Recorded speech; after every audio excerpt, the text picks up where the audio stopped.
सम्मानित स्वजनों, प्रियजनों, आत्मीयजनों, आप सभी को नमस्कार, प्रणाम, यथोचित अभिवादन। आप सब बहुत ही प्रसिद्ध हनुमान चालीसा का प्रायः पाठ करते ही होंगे। कभी न कभी मन में ये विचार जरूर आया होगा कि हनुमान चालीसा कैसे रची गई, किन परिस्थितियों में रची गई, किसके द्वारा रची गई, इसका पूरा विवरण जानने की जिज्ञासा जरूर होती होगी। कहा जाता है, ऐसी एक कथा आती है, मैं इसके कोई ऐतिहासिक संदर्भों से पुष्टि करने वाली स्रोत या जानकारियां नहीं दे सकूंगा, ये किंवदंती भी कह सकते हैं। पर ऐसी कथा आती है कि गोस्वामी तुलसीदास जी ने जहांगीर और अकबर दोनों के शासनकाल में उनका जीवन काल रहा। ऐसा माना जाता है, कुछ विद्वानों का तर्क है, मत है कि उनकी उम्र लगभग 126 वर्ष रही, जबकि कुछ का कहना है कि 110 वर्ष के आसपास रही। तो इतने लंबे जीवन काल में उन्हें इन दोनों शासकों के कार्यकाल में वे रहे। एक बार की बात है, गोस्वामी तुलसीदास जी मथुरा जा रहे थे। चलते चलते रात होने को आ गई, तो वे आगरे में रात रुकने का उन्होंने निर्णय कर लिया। और उनके बारे में उस समय समाज में ऐसा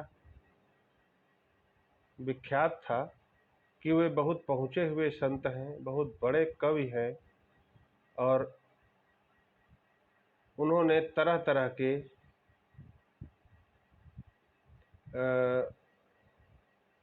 ईश्वर से भक्ति के दबाव में या अपनी भक्ति से उन्होंने ईश्वर को विवश कर दिया कि वे कुछ ऐसे भी कार्य करने में सफल रहे जिससे लोगों को ये लगा कि शायद ये चमत्कारिक संत हैं, चमत्कारी संत हैं।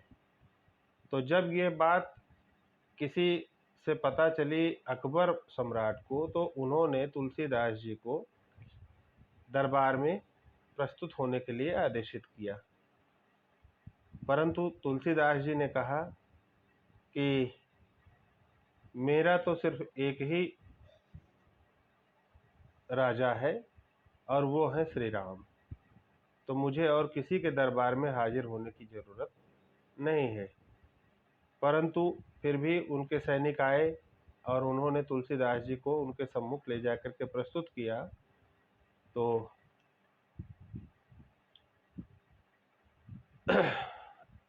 बादशाह ने कहा कि मैं तुम्हें पता नहीं है कि बादशाह के सामने सिर झुका कर खड़े रहते हैं।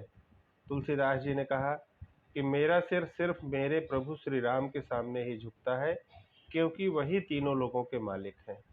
यह सुनकर बादशाह अकबर क्रोधित हो गया और उसने कहा कि हम अगर चाहें तो हम अभी तुम्हारा सिर कलम कर सकते हैं या तुमको बंदी बना करके कारागार में डाल सकते हैं, फिर देखेंगे कि तुम्हारे प्रभु श्री राम तुमको कैसे बचाते हैं।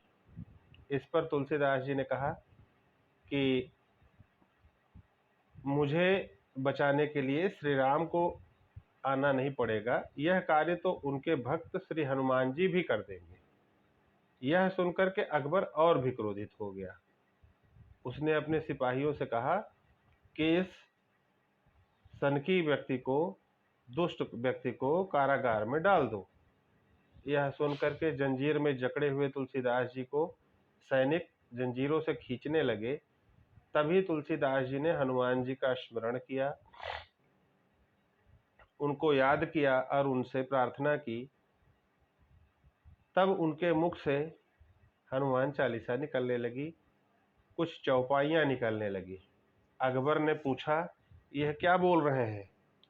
तब बीरबल ने कहा कि यह हनुमान जी से प्रार्थना कर रहे हैं, हनुमान जी के गुणों की महिमा गा रहे हैं। तो तुलसीदास जी हनुमान जी की प्रार्थना कर ही रहे थे उनकी चालीसा पढ़ ही रहे थे, तभी थोड़ी ही देर में वहां पर लाखों बंदरों ने एक साथ हमला कर दिया। अचानक इस हमले को देखकर सारे सैनिक घबरा गए और इधर-उधर भागने लगे। अकबर को भी अपनी जान बचाने के लिए ऊपर गलियारे में भागना पड़ा। अकबर ने बीरबल से पूछा, ये क्या हो रहा है? अचानक इतने बंदर कहां से आ गए? तब बीरबल ने कहा, महाराज ये वानर सेना है, तुलसीदास जी की रक्षा करने के लिए आई हुई है। अब इन बंदरों का गुस्सा तभी शांत होगा जब आप तुलसीदास जी से माफी मांग लेंगे और उन्हें यहाँ से जाने देंगे, इन्हें यहाँ से मुक्त कर देंगे।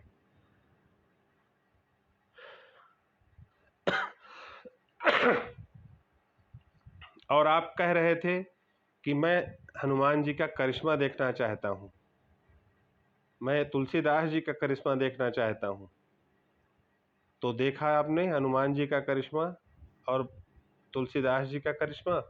यह सुनकर के अकबर घबरा गए और तुलसीदास जी से क्षमा मांगने लगे।